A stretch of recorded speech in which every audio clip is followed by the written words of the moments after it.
శ్రీ రామకృష్ణ ప్రభ ఛానల్ను చూడండి, మాసపత్రికను చదవండి. 10వ అధ్యాయం. అథ 10మోऽధ్యాయః విభూతియోగః. శ్రీభగవానువాచ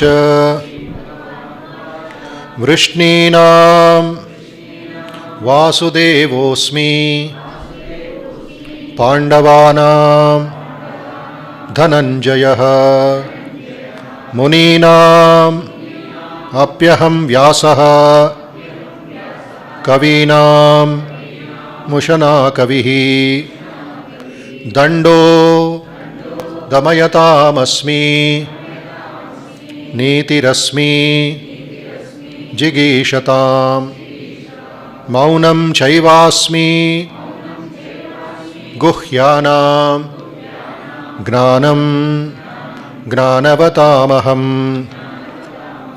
యచ్చాపి సర్వభూతానాం బీజం తదహమర్జున న తదస్తి వినా యత్ స్యాత్ మయా భూతం చరాచరం నాంతోస్తి మమ దివ్యానాం విభూతీనాం పరంతప ఏషః తుద్దేశతః ప్రోక్తో విభూతేర్విస్తరో మయా. ఓం శాంతి శాంతి శాంతి. హరి ఓం.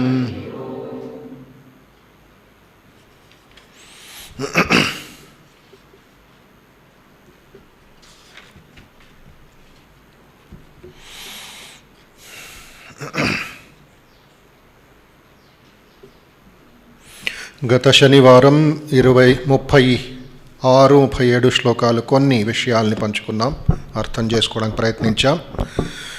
అక్కడి నుంచే ముందుకు వెళదాం.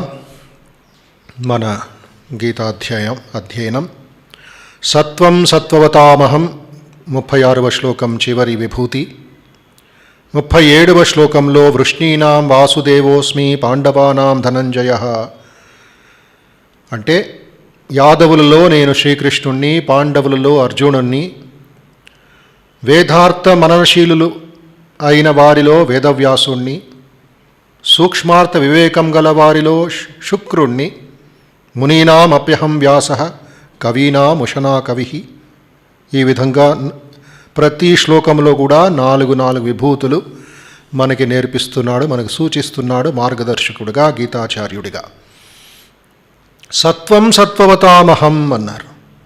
దానికంటే ముందు ఇంకేమన్నారు? జయోస్మి, వ్యవసాయోస్మి, సత్వగుణము, సత్వ ప్రాధాన్యమైన గుణము.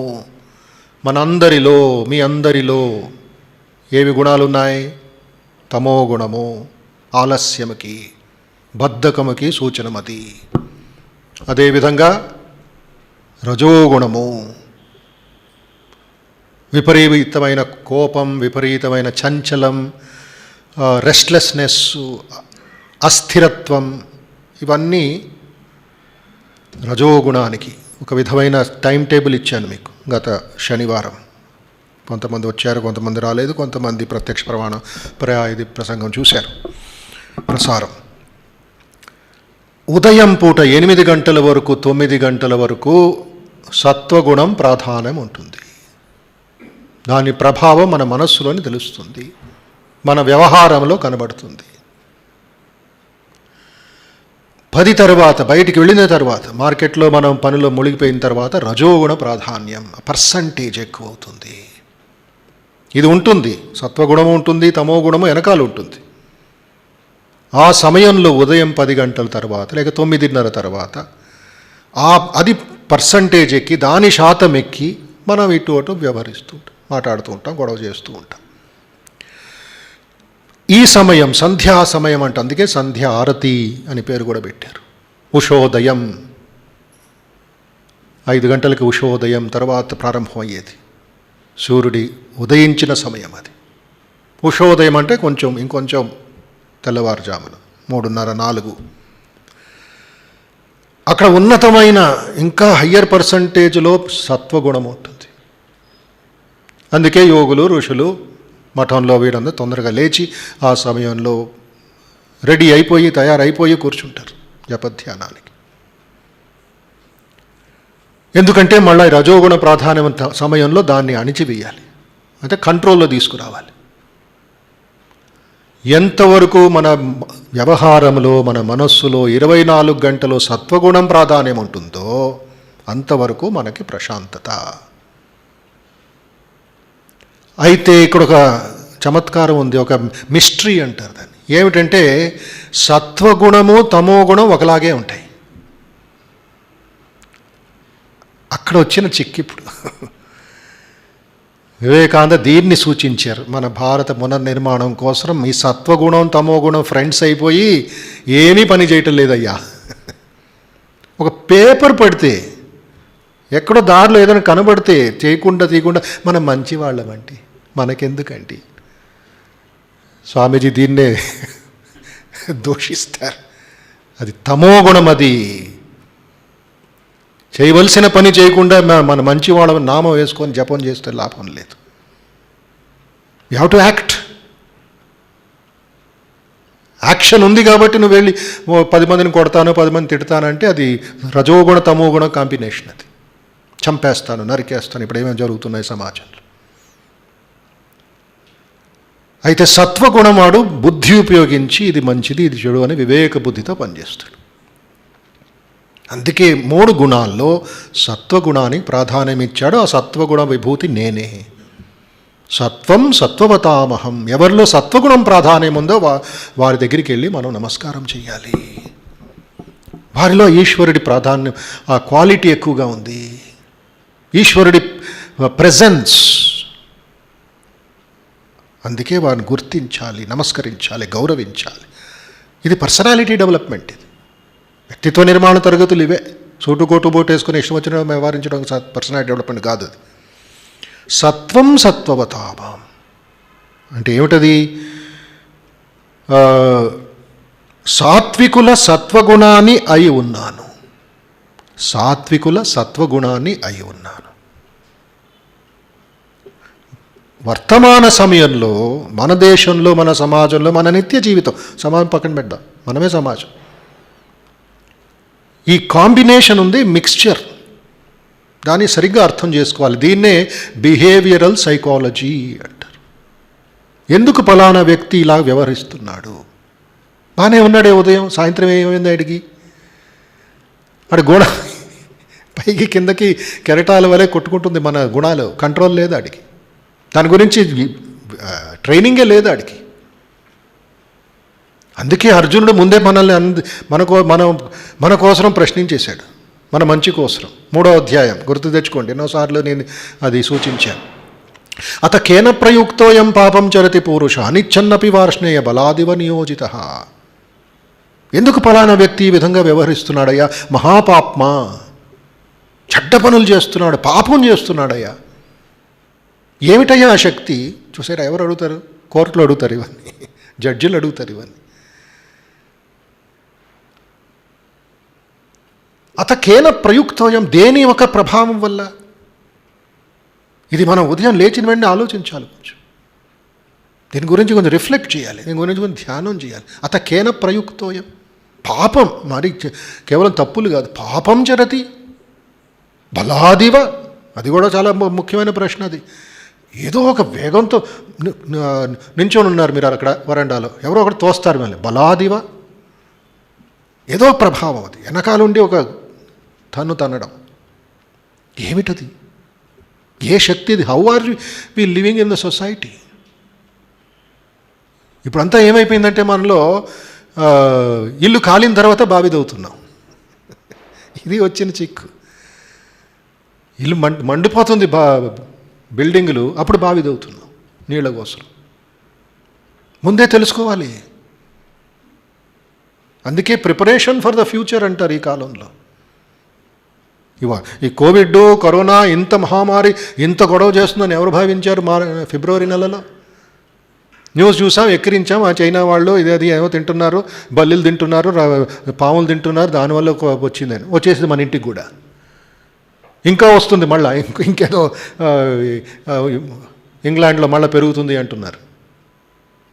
చూడండి ఎవరు ఎక్స్పెక్ట్ చేశారు? ఆ ఇమ్యూనిటీ దేనివల్ల చాలా మరణాలు జరిగాయి, చాలామంది చనిపోయారు, భయంతో చనిపోయారు, రకరకాల ప్రాబ్లమ్స్ ఉన్నాయి, దాని వివరాల్లోకి వెళ్ళటంలే. ఆ ప్రిపరేషన్, భవిష్యత్తులో ఏమేమి జరగబోతుందో దానికి ఇప్పుడు మనం ఆయుధాలు పెట్టుకోవాలి, మానసిక ఆయుధాలు. సరే, దానికి శ్రీకృష్ణుడి ఒక సమాధానం ఏమిటి? కామయేష క్రోధయేష. చూడండి, కామము క్రోధము సమస్యలన్నీ అక్కడ రెండిటిలోనే. కామయేష ఇది కామము, క్రోధయేష ఇది క్రోధము. దేని నుంచి వస్తున్నాయి, దేని నుంచి పుడుతున్నాయి, ఉద్భవిస్తున్నాయి? రజోగుణము, రజోగుణ సముద్భవ, రజోగుణం నుండి పుట్టుకొస్తున్నాయి. రజోగుణం దాని బీజము.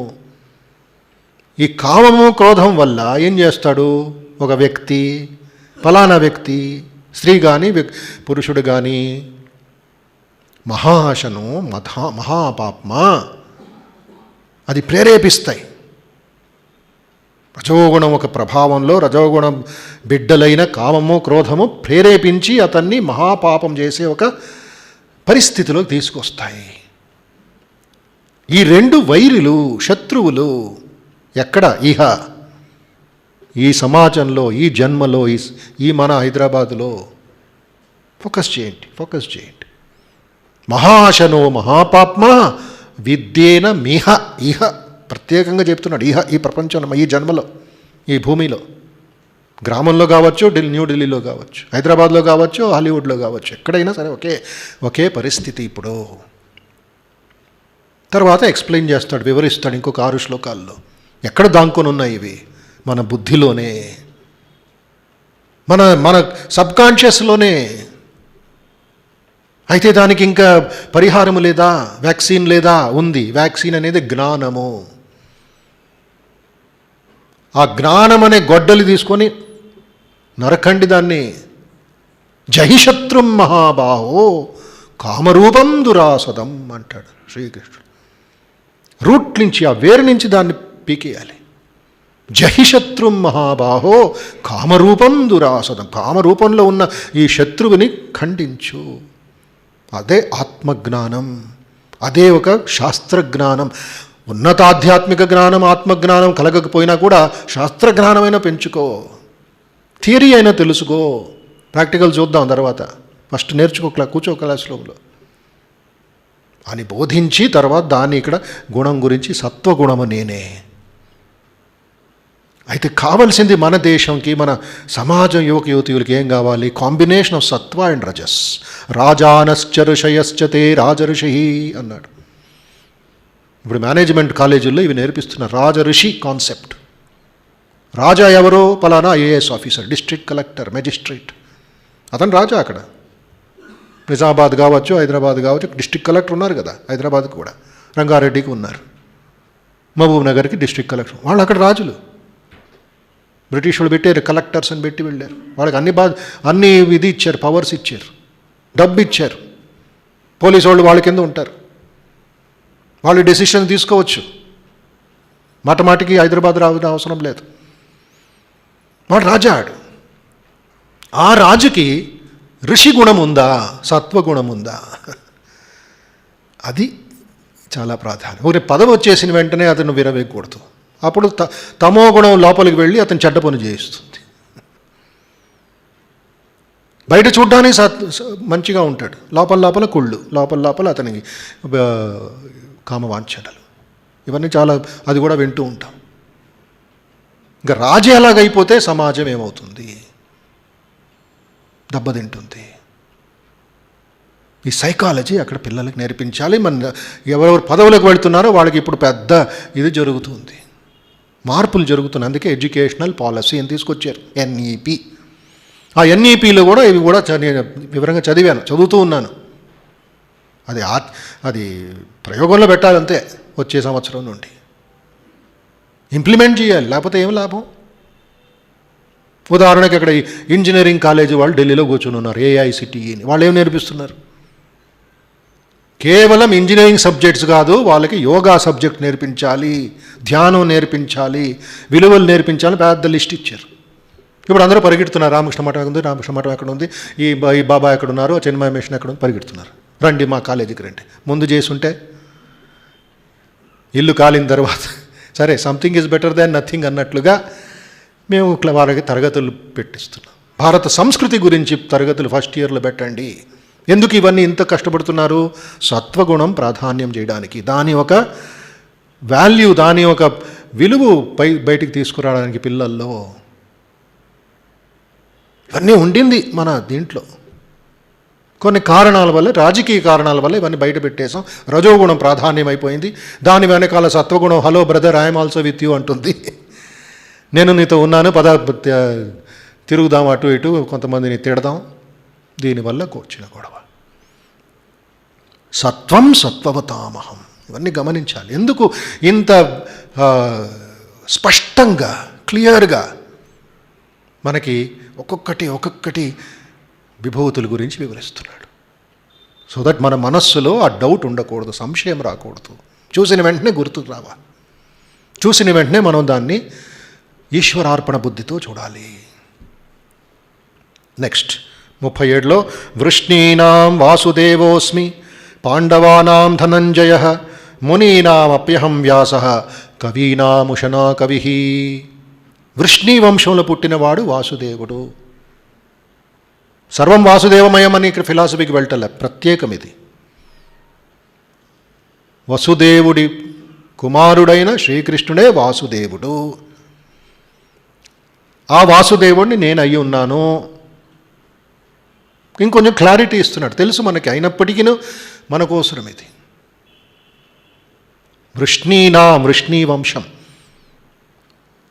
ఆ వంశంలో మహారాజు ఆ యాదవ వంశం. తర్వాత కులం మతాలకు వెళ్ళిపోయింది మనం.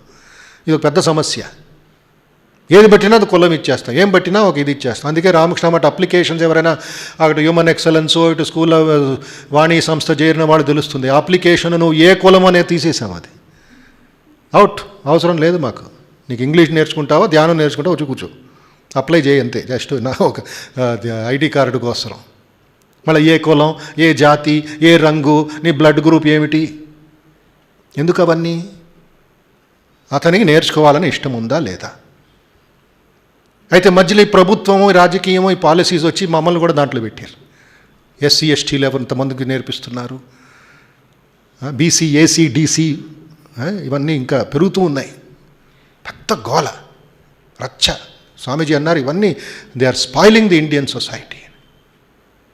ఆ యూనిక్నెస్ పోయింది, గొప్పతనం పోయింది. అందుకే శ్రీకృష్ణుడు చెప్తున్నాడు ఇవన్నీ బయట పెట్టవద్దు. వృష్ణీనాం వాసుదేవోస్మి, వసుదేవుడి సంతానమైన కృష్ణుడిని నేను, ఆయన అయి ఉన్నాను, వాసుదేవుని అయి ఉన్నాను. అందుకే వసుదేవసుతం దేవం కంసచాణూరమర్దనం దేవకి పరమానందం అన్నాం. దేవకికి పరమానందం ఇచ్చిన శ్రీకృష్ణుడు వందే జగద్గురు, జగద్గురు అయి ఉన్నాడు, గీతాచార్యుడు అయి ఉన్నాడు, పార్థసారథి అయి ఉన్నాడయ్యా. నేను మాత్రమే కాకుండా ఇంకోటి చెప్తున్నారు, ధనంజయ నువ్వు కూడా అయ్యా. ముందు కూర్చొని ఉన్నాడుగా, ఏడుస్తున్నాడుగా, ఏడుస్తూ ఉండేవాడు, ఇప్పుడు కాదు. అయ్యో నేను యుద్ధం చేయను, అయ్యో నేను అందరిని చంపను, అయ్యో నేను ఇది కనబడతలేదు, నాకు వణికిపోతున్నాను, భయంగా ఉంది. పాండవులలో ధనంజయుణ్ణి, పాండవానాం యుధిష్ఠిర ఎందుకు చెప్పలే? అర్జునుడిలో ఇంకా ముఖ్యమైన క్వాలిటీస్ ఉన్నాయి. శంకరాచార్యులు అంటారు వృష్ణీనాం వాసుదేవోస్మి, ఇంకొంచెం తీవ్రంగా వెళ్ళి అయమేవ అహం త్వం సఖా అంటారు శంకరాచార్యులు. అయమేవ అహం త్వత్సఖా, నీ సఖుడిని నేను. నీ ముందు కూర్చున్న సఖుడిని, గుర్రాలు పట్టుకొని కూర్చున్నాడు కదా, అర్జునుడి సఖుడు శ్రీకృష్ణుడు. అర్జునుడు ఒకసారి శ్రీకృష్ణుడి మీద కాలు పెట్టి పడుకొని ఉన్నాడంట. అప్పుడు సంజయుడు అంటాడంట, ఇంత బాంధవ్యం నేను గురు శిష్యుల్లో చూడలేదు, కౌరవుల టైం అయిపోయింది. కృష్ణుడి మీద కాళ్ళు పెట్టి అర్జునుడు పడుకోనున్నాడు, విశ్రమిస్తున్నాడు ఒక మధ్యాహ్నం. సంజయుడికి కనపబడినే క్లోజ్, ఇంకా యుధిష్ఠిరుడి పని, దుర్యోధనుడి పని అయిపోయింది. ఎంత ఇదైపోయారు వాళ్ళు. భావించాం. Very interesting points. తర్వాత అర్జున అనలేదు, పాండవానాం ధనంజయ, మరొక బిరుదు అర్జునుడికి. ధనం జయించినవాడు, శత్రువుల్ని జయించినవాడు, పాశుపతాస్త్రం పొందినవాడు, దేవలోకానికి వెళ్ళి దివ్యాస్త్రాలు పొందినవాడండి, ఏకాగ్రత ఉన్నవాడండి. అది ధనము, దైవీ సంపత్తు అంటారు. కేవలం డబ్బు కాదు, బంగారం కాదు, అది కూడా జయించాడు. యజ్ఞయాగాదులు చేయమని శ్రీకృష్ణుడు కొంచెం అర్జునుడికి కొంచెం, యుధిష్ఠిరుడికి కొంచెం ఆయన కీ ఇస్తే యుధిష్ఠిరుడు అన్నాడంట, ఖజానాలో డబ్బు లేదు స్వామి ఈ యజ్ఞం చేయడానికి. అరే ఇంత ఉంది కదయ్యా అని. అది నాది కాదు స్వామి, అది ప్రభుత్వంది, ఉపయోగించకూడదు. రాజుకి ఏమి ఆస్తిపాస్తులున్నా అవి మాత్రం తన యజ్ఞాలకి హోమాలకి చెయ్యాలి. ఈ మాట యుధిష్ఠిరుడు అంటున్నాడు. శ్రీకృష్ణుడు కూడా దాన్ని సెకండ్ చేశాడు, దాన్ని స్టాంప్ వేశాడు. ఎస్, నువ్వు చెప్తుంది సరిగ్గా ఉంది. చూడండి, ప్రభుత్వం ఎలా నడిపించాలో ఈ మహాభారతంలో కూడా ఆ సూచనలు మనకిస్తారు. ఇష్టపడితే ఇష్టం వచ్చినట్లు ప్రభుత్వం ఇచ్చి ఫ్రీ ఫ్రీ ఫ్రీ ఫ్రీ అని చేసి, ఎవరి డబ్బు అది, ఏమిటది, ఎక్కడి నుంచి వచ్చింది అదంతాను? నీ డబ్బు ఇవ్వు వాళ్ళకి. చాలా ఇంట్రెస్టింగ్ ఫ్యాక్ట్స్ ఉన్నాయి మహాభారతంలో. ఇంకా దీర్ఘం, ఇంకా డీప్గా వెళ్ళాలి అంటే గంభీరంగా శాంతి పర్వం ఉపన్యాసాలు చదవాలి. యుధిష్ఠిరుడు కన్ఫ్యూజ్ అయిపోయి ఉన్నాడు. ఈ చేతులతో, రక్తపాతమైన చేతులతో నా బంధువుల్ని, నా మిత్రుల్ని, నా భ్రాతృల్ని అందరిని చంపిన చేతులతో ఎలాగ రాజ్యం పరిపాలించాడు? డిప్రెషన్లోకి వెళ్ళిపోయాడు. అప్పుడు శ్రీకృష్ణుడు అంటాడు, పద పద మళ్ళీ వెళదాం పద. హస్తినాపురం ఇంద్రప్రస్థకు వచ్చి ఈ పెద్ద సెలబ్రేషన్ అయిపోయిన తర్వాత, ఉత్సవం అయిపోయిన తర్వాత తల మీద చేయబెట్టుకొని కూర్చున్నాడు. అయ్యో అని ఏడుస్తున్నాడు. సభకు రావటం లేదు. యుధిష్ఠిర మహారాజు చక్రవర్తి, భరతవర్ష చక్రవర్తి, ధర్మరక్షకుడు, ధర్మరాజుడు. మైండ్ వర్కౌట్ లేదు ఆడికి, ఏం ఆలోచనలు రావట్లేదు, ఏడుస్తున్నాడు, బాధపడుతున్నాడు. అందరూ పోయారు, గురువులు పోయారు, బంధువులు పోయారు, అందరూ పోయారు, లక్షలు పోయారు. అయితే పద అందరిని పిలు. 5 మంది సోదరులు, ద్రౌపది, కుంతి అందరిని ఎక్కించుకున్నాడు రథాల మీద. మళ్ళా 500 కిలోమీటర్లు ప్రయాణం చేశారు హర్యానా కురుక్షేత్రానికి. హర్యానాలో ఉంది కురుక్షేత్రం. అక్కడ పెద్ద ఆయనకు పడుకోని ఉన్నాడు, బాణశయ్య మీద పడుకోని ఉన్నాడు. ఎవరో? భీష్మాచార్యులు వారు, భీష్మ పితామహుడు. ఇంకొన్ని రోజుల్లో ఆయన శరీర త్యాగం చేస్తాడు. ఆయన శ్రీకృష్ణుడే ఇది గుర్తించి మనసులో పెట్టుకొని మళ్ళా ప్రయాణం చేయించి అక్కడ యుధిష్ఠిరుడు, భీష్మాచార్యులు చూస్తారు శ్రీకృష్ణుడు వస్తున్నాడు ఈ బెటాలియన్తో. ఏమిటి స్వామి మళ్ళా వచ్చారు, ఏం తప్పు చేశాను నేను? తాతా తప్పు కాదు, తప్పు కాదు, నువ్వేం తప్పు చేయలేదు. మీలో ఉండే అనుభవ జ్ఞానాన్ని యుధిష్ఠిరుడికి పంచుకోండి.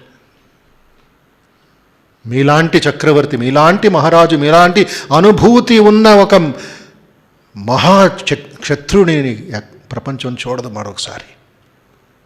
స్వామి మళ్ళీ నీ లీలలు ఏమిటయ్యా మళ్ళీ నాటకం ఆడుతున్నావు? చేసింది జాలదా? నువ్వే చెప్పచ్చు కదా ఢిల్లీలో కూర్చొని, ఇంద్రప్రస్థలో కూర్చొని. శ్రీకృష్ణుడు మాట సమాధానం చూడండి అక్కడ. ఎంత సెన్సిటివో మన తత్వాలు, మన దర్శనాలు, మన ఇతిహాసాలు కొట్టి పారేస్తున్నావు సెక్యులరిజం పేరులో. దేంట్లో శ్రీకృష్ణుడు సమాధానం. భీష్మాచార్యుడు, నువ్వు భగవంతుడు, నువ్వు ఈశ్వరుడివి, నువ్వే చెప్పొచ్చు కదా, చెప్పావు కదా గీతోపదేశం అంతా. శ్రీకృష్ణుడు అంటాడు, తాతా నాకు జ్ఞానం ఉందయ్యా, నీకు అనుభవం ఉందయ్యా. అనుభవం ఉండేవాళ్ళు చెప్తే మంచిదయ్యా, నేను థియరీ, నువ్వు ప్రాక్టికల్స్. అప్పుడు భీష్మాచార్యుడు కన్నీళ్ళు పెడతాడు. పెట్టి అంటాడు, ఇంకా నీ నాటకాలు తగ్గలేదా? నువ్వు ఉన్నావు, అయినప్పటికీ పాండవుల శక్తి, ఆ పాండవుల కష్టాలు తగ్గలేదే.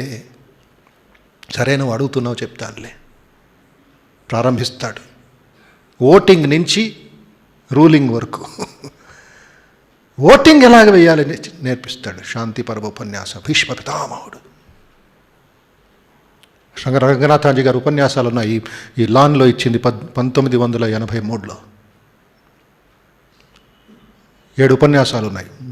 సీడీలో ఉన్నాయి, పుస్తకం రాలేదనుకుంటాను. అది వినాలి, అది చదవాలి, డీటెయిల్డ్ ఫిలాసఫీ. అందుకే విల్ డురాంట్ అనే ఒక మేధావి హిస్టారియన్ రాస్తాడు, ప్రపంచం ఇద్దరినే చూసింది, స్టేట్స్మెన్. ఇద్దరు స్టేట్స్మెన్నే చూసింది ప్రపంచం. అలాంటి వాళ్ళు నభూతో న భవిష్యత్. ఎవరు వాళ్ళు? ఒకటి శ్రీకృష్ణ పరమాత్ముడు, రెండో వాడు భీష్మ పితామహుడు. This is India's contribution to the world అంటున్నాడండి. వరల్డ్ హిస్టరీ అనే పుస్తకం ఉంది, 12 వాల్యూమ్స్. ఫస్ట్ వాల్యూమ్ కేటాయించాడు ఓరియంటల్ సివిలైజేషన్కి. ఏషియా, యూరోప్, తర్వాత మన జపాను, చైనా, దాని దేశం. మొట్టమొదటిది భారతదేశానికి ఇచ్చాడు, భారతవర్షం సివిలైజేషన్కి ఇచ్చాడు, నాగరికతకి ఇచ్చాడు. దాంట్లో తొలిపలికే భీష్మ పితామహుడు కృష్ణుడి దగ్గర ప్రపంచమంతా నేర్చుకోవచ్చు, రాజకీయం నేర్చుకోవచ్చు, అభివృద్ధి నేర్చుకోవచ్చు, ఆర్థికత నేర్చుకోవచ్చు వీళ్ళిద్దరి దగ్గర. అవే ఇక్కడ విభూతులుగా మనకి దొరికాయి. సో ఇక్కడ ఏమంటున్నాడు? వృష్ణీనాం వాసుదేవోస్మి పాండవానాం ధనంజయ. పాండవులో ధనంజయుని ధనం జయించిన వాడివి. తరువాత మునీనామప్యహం వ్యాస. వ్యాస మహర్షి గురించి, మునుల్లో వ్యాస మహర్షి నేను. మునీనాం అంటే ఏమిటి? ఎవరు మననశీలుడో, రిఫ్లెక్ట్ చేస్తున్నాడో, ఆలోచిస్తున్నాడో, విశాలమైన బుద్ధి గలగవాడో ఆయన వ్యాస మహర్షి. వ్యాసుడి ధ్యాన శ్లోకం మనం పఠిస్తాం గీతా ధ్యాన శ్లోకాల్లో. రెండవది విశాల బుద్ధి, పుల్లారవింద యతపత్ర నేత్ర, భారత తైలపూర్ణ, ప్రజ్వాలితో జ్ఞానమయ ప్రదీప. వ్యాసుడికి నమస్కారం. వ్యాసుడిని తీసేయండి భారత సంస్కృతి నుంచి, పొడిగా మన సంస్కృతి పడిపోతుంది, పూడైపోతుంది, బూడిదైపోతుంది. వ్యాసుడి పట్టుకొని ఉన్నాడండి. ఆ వేద సమగ్రాన్ని ఒక కంప్లీట్, ఒక పెద్ద ఇదిగా ఉండింది. అది ఒకే వేదం. దాన్ని సమానం చేసుకొని 4 వేదగాలు విభజించి మనకు అందించాడు. 18 పురాణాలు అందించాడు, 18 ఉపపురాణాలు అందించాడు. భాగవత పురాణం నారదుడు రచించి చేయించాడు. ఎందుకంటే వ్యాసుడికి ఇవన్నీ రచించిన తర్వాత కూడా ఏదో అసంతృప్తి, మనస్సులో అశాంతి, ఏదో సంథింగ్ మిస్సింగ్. ఇప్పుడు నారదుడు వస్తాడు, మునీనాం, మీరు ఇంత వ్యాస మహర్షి, మీరు వాసుదేవుడికి సమానం, ఏమిటి ఇంత దుఃఖంగా ఉన్నారంటే ఏదో అసంతృప్తి. నాయన పదండి, చెట్టు కింద పదండి, మీ బలపం పని తీసుకోండి. రాయించాడు, భాగవతం రాయించాడు, శ్రీకృష్ణుడి కథలు రాయండి, భాగవత పురాణం రచించాడు. సంగీతములో వ్యాసుడి కాంట్రిబ్యూషన్. ఇంకేమి ఆ గుణాలు ఉన్నాయి, ఏమి తత్వాలు ఉన్నాయో, దర్శనాలు ఉన్నాయో, అవన్నీ వ్యాసుడి కాంట్రిబ్యూషన్. అందుకే నమోస్తుతే వ్యాస విశాల బుద్ధి. విశాల బుద్ధి కలిగిన వాడిలో నేను కూడా అదే అయి ఉన్నాను, వ్యాసుడు అయి ఉన్నాను.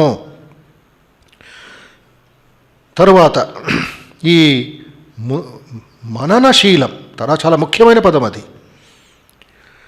తర్వాత ఏమంటున్నాడు? కవీనాముషనా కవి. ఎవరు కవి?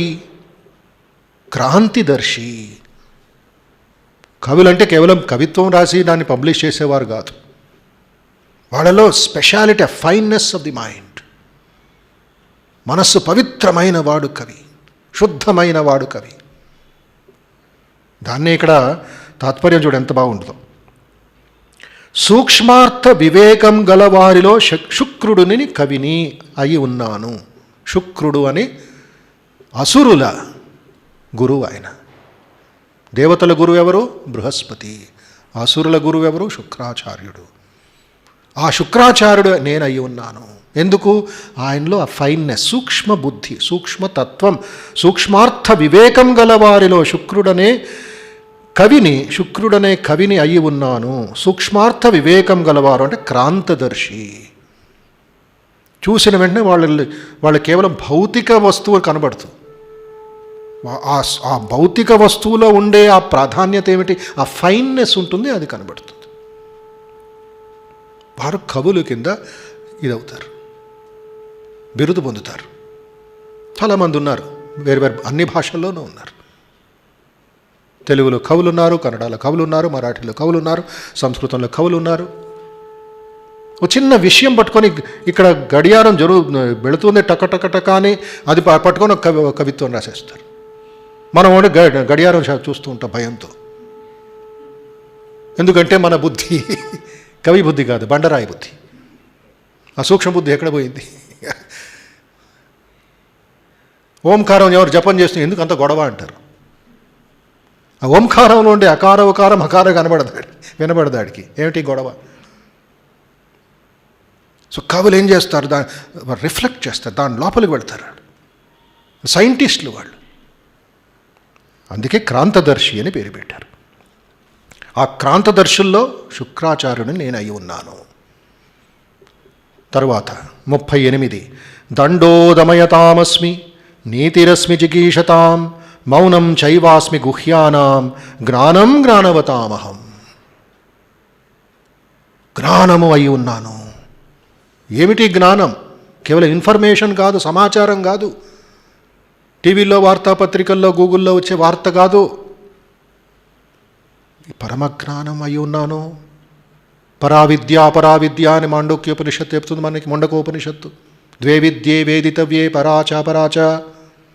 2 వేదాలున్నాయి, 2 విద్యలున్నాయి ఈ బ్రహ్మాండంలో. ఒకటి పరావిద్య, సుప్రీం నాలెడ్జ్, భగవంతుని పొందగలిగే విద్య. అది శ్రీరామకృష్ణ దాన్ని కోరారు, దాన్ని ఆయన ఎన్నుకున్నారు. అపరావిద్య భోజనం ఇచ్చే విద్య, వస్త్రాలు ఇచ్చే విద్య, మీకు బహుమానాలు ఇచ్చే విద్య, మీకు పేరు ప్రతిష్టలు సమాజంలో ఇచ్చే విద్య.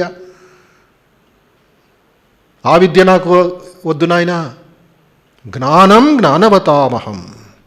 ఏ జ్ఞానము ద్వారా భగవంతుడు నాకు లభిస్తాడు, ఏ జ్ఞానము ద్వారా పరమాత్ముడి సాక్షాత్కారం అవుతుందో అది అయి ఉన్నాను. అన్ని జ్ఞానమే, అన్ని భగవంతుడే. ప్రాధాన్యం దీనికి. జ్ఞానం జ్ఞానవతామహం. తాత్పర్యం ఏమిటి? దండోదమయతామస్మి. చూడండి, దండము శిక్ష అంటే కొట్టడం కాదు. దండోదమయతామస్మి, దమనము ఉనర్చేవారి దండనీతి. దండనీతి అయి ఉన్నాను. న్యాయవాదం చేసిన తర్వాత ఏమిటి అక్కడ జడ్జి గారు ఇది చేసేది? ఒక నీతి ఇస్తారు, ఒక ఇది చేస్తారు. ఆయన స్టాంప్ వేసేస్తారు, సైన్ చేసిన తర్వాత పెన్ను ఎరగొట్టేస్తారు. అయిపోయింది, అక్కడ క్లోజ్, మ్యాటర్ క్లోజ్. ఆయన చెప్పిన ఒక్కొక్క మాట అలాగుంటుంది. చీఫ్ జస్టిస్ ఆఫ్ ఇండియా ఆ చెప్పిన తర్వాత ఇంకంతే. ప్రధానమంత్రి కూడా వినాలి, మహారాజు కూడా వినాలి. ఆ దండనీతి కూడా నేను అయి ఉన్నాను. చూడండి, దండోదమయతామ. అందుకే ఆ జడ్జి గారిని ఏమంటారు? My lord, my lord, my lord అంటారు. ఆ పేరు అలాగ వచ్చింది, మై లార్డ్. నువ్వు అంత ధర్మరక్షకుడు అయ్యా నువ్వు. ఈ తత్వాలు మన సమాజంలో ముందు నుంచి వస్తున్నాయి. శుక్రాచార్యుడు కానీ, వ్యాసుడు కానీ, భీష్ముడు కానీ, శ్రీకృష్ణుడే కానీ అందరూ నీతులు. విదుర నీతి, శుక్రనీతి, భర్తృహరి నీతి శతకం. ఇవన్నీ ఎందుకు? మన లైబ్రరీలో పెట్టుకొని పూజించడానికా? తెరవాలి, ఆచరించాలి. మొన్న ఎవరో బుక్ స్టాల్ సేల్స్ పెరిగిపోతుంది అని సంతోషపడ్డారు. నేను ఒకే మాట అన్నా, ఈ వివేకానంద సాహిత్యమో, లేక రామకృష్ణ కథామృతమో, లేక ఉపనిషత్తులో, లేక పురాణాలో ఏం కొంటారో కొనివ్వండి. అయితే వారి టెస్ట్ ఎలాగుంటుందంటే, టెస్ట్ ఎలాగ ఉండాలి అని వాళ్ళకి సూచించా. ఈ జంక్షన్లో కానీ, ఆర్టీసీ క్రాస్ రోడ్ జంక్షన్లో కానీ, ఖైరతాబాద్ జంక్షన్లో కానీ రెడ్ సిగ్నల్ ఉంటే ముందే ఆగాలాడు. అది టెస్ట్. అప్పుడు పరీక్ష పాస్ అయినట్లు, అప్పుడు వివేకానందని ఆచరిస్తున్నట్లాడు. వివేకానందని పాకెట్లో పెట్టుకొని రెడ్ సిగ్నల్ పోలీసు వాడు లేడు కదా కొంచెం వెళ్ళిపోవడం కాదు. అది కపటతనం, వివేకానందకి మోసం చేసినట్లు అవుతుంది. ఫాలో ది రూల్, నీతిని పాటించు. That is the test. కేవలం పుస్తకాలు కొని వెళ్ళిపోవడం ఇది కాదు. ఆచరిస్తున్నావా? అది పాలు తీసుకొని దేవాలయంలో పెట్టి గుడిలో పెట్టి ఆరతి ఇవ్వడం కాదు. శ్రీరామకృష్ణ అవన్నీ కొట్టిపారేశారు. పాలు ప్యాకెట్ చింపి పాలు గిన్నెలో వేసి కొంచెం మరగబెట్టి దాన్ని పెరుగు చేసి దాన్ని కాఫీ చేసుకొని పిల్లలకి అందించి దాంట్లోంచి నరిష్మెంట్ ఏది ఉంది అది టెస్ట్. ఈ ఆచరణలో మనం దెబ్బతిన్నాం. అందుకే దండనీతి, అదే ఒక పెద్ద విషయం, పెద్ద సబ్జెక్ట్ ఇది. కోర్టులో అవన్నీ ఆచరిస్తారు. ఆ నీతి అయ్యి ఉన్నాను. నమస్కారం చేయాలి, జడ్జి గారు కనపడి వెంటనే నమస్కారం చేయాలి, దూరం నుంచి నమస్కారం. రిటైర్డ్ జడ్జెస్ కూడా పని ఇస్తూ ఉంటారు ప్రభుత్వం వాళ్ళు. కొన్ని గొడవలు జరిగినప్పుడు మళ్ళీ పిలుచుకొస్తారు రిటైర్డ్ జడ్జ్ కమిషన్ అని. అయితే ఇప్పుడు ఏమైపోయిందంటే ఈ దండనీతి ఉన్నప్పటికీనూ ఈ తమోగుణం రజోగుణం ఎక్కువైపోయి ఎవరా జడ్జి ఆయన ఫినిష్ చేసేస్తారు. ఢిల్లీలో కోర్టులో వెళ్ళి కాల్చి చంపినట్లుగా. ఎక్కడి నుంచి ఎక్కడికి పోయింది భారతదేశమా అని అనిపిస్తుంది మనకి కొన్నిసార్లు. అయినప్పటికీ ఆ విశ్వాసం వదలకూడదు. That is swamijis uniqueness. ఏమి ఆప్టిమిజం, ఏమి పాజిటివ్ విశ్వాసం పెట్టుకున్నారు తల్లి భారతి మీద వివేకానంద. నా భారతం అమర భారతం అన్నారు వివేక. ఎందుకంటే ఋషుల తత్వాలు మనకి ఇంకా ఉన్నాయి, బతికి ఉన్నాయి, జీవిస్తున్నాయి. స్వామీజీది విశ్వాసం ఇదది. My India the India eternal, నా భారతం అమర భారతం. ఆ విషయాలు ఇక్కడ వస్తాయి. దండో దమయతామస్మి. తర్వాత నీతిరస్మి జిగీషతాం. జిగీషతాం అంటే జయింపగోరే వారిలో రాజనీతిని నేను. చూడండి, ఇంకో రెండో ముఖ్యమైన విభూతి ఇది. దండనీతి ఒకటి, రాజనీతి ఒకటి. విశ్వాసంతో జయిస్తున్నావా, కపటతనంతో జయిస్తున్నావా? ఇది చదువుతున్నప్పుడు ఈ యుగావశ్యకత స్వామి శారదాంజీ గారు రాస్తారు. రామకృష్ణ లీలా ప్రసంగం, రామకృష్ణ లీలా ప్రసంగం తెలుగులో పేరు పెట్టలేదు, సమగ్ర జీవిత గాథ అని పేరు పెట్టారు. మన ప్రచురణ, తెలుగు ప్రచురణ. ఇంగ్లీష్లో ఒరిజినల్ డివైన్ ప్లే అని కొత్తగా అనువాదింపబడింది. ఎవరు చదవలేదో దయచేసి చదవండి, ప్రారంభించండి ఇప్పుడైనా. వచ్చే రామకృష్ణ జన్మదినోత్సవ సమయం ముందు, జన్మతిథి ముందు అవి చదివి ముగించాలి మీరందరూ. అది నిష్ఠ అంటే, అది స్వాధ్యాయం అంటే. అదొక రెండు పాయింట్స్, చాలా ముఖ్యమైన పాయింట్స్. ఈ దండో దమయతామస్మి, నీతిరస్య జిగీషతాం, జ్ఞానం జ్ఞానవతామహం, మౌనం చైమాస్మి గుహ్యానం. అవన్నీ చెప్పడానికి ఎక్కడి నుంచి వచ్చాయి ఈ తత్వాలు, ఎలాగా హిస్టరీ పెరుగుని వచ్చింది, డెవలప్ అయ్యి వచ్చింది అని ఆలోచించాలి. ఇక్కడ ఆధునిక కాలంలో మానవ శక్తి ప్రగతులు, విజ్ఞానం, సంపద, స్వయం కృషి, వీటి ఆసరాతో ప్రతి రంగంలోనూ మనిషి ఎలా ముందంజు వేస్తున్నాడో అతి సామాన్యుడు కూడా తెలుసుకోగలడు. జీవితంలోని ఏ క్షేత్రంలోనైనా ఈ ప్రగతికొక పరిధిని గీసుకోవడానికి మనిషి ఇచ్చగించడం లేదని తోస్తుంది. నెల మీద, నీటి మీద పయనించటంతోనే సంతృప్తి పడక అతగాడు ఆకాశంలో ఎగరడానికి ఒక యంత్రాన్ని కనుగొన్నాడు. సాగర గర్భంలోకి చొచ్చుకొని పోయి ప్రజ్వలించి అగ్ని పర్వతాల అన్వేషణకు అతడిలోని జిజ్ఞాస వెన్ను తట్టింది. నిరంతర మంచుతో కప్పబడిన పర్వతాలను అధిరోహించాడు, సముద్రాలను దాటాడు, ప్రపంచంలోని వివిధ ప్రాంతాల అద్భుతాలను సూక్ష్మావలోకనం చేశాడు. లతలు, మొక్కలు, చెట్లలో కూడా తనలో ఉన్న ప్రాణమే స్పందిస్తుందని కనుగొన్నాడు. ప్రాణికోటిని ప్రయోగ పరిశీలనకు గురిచేసి తన విజ్ఞానాన్ని విస్తృతం చేసుకున్నాడు.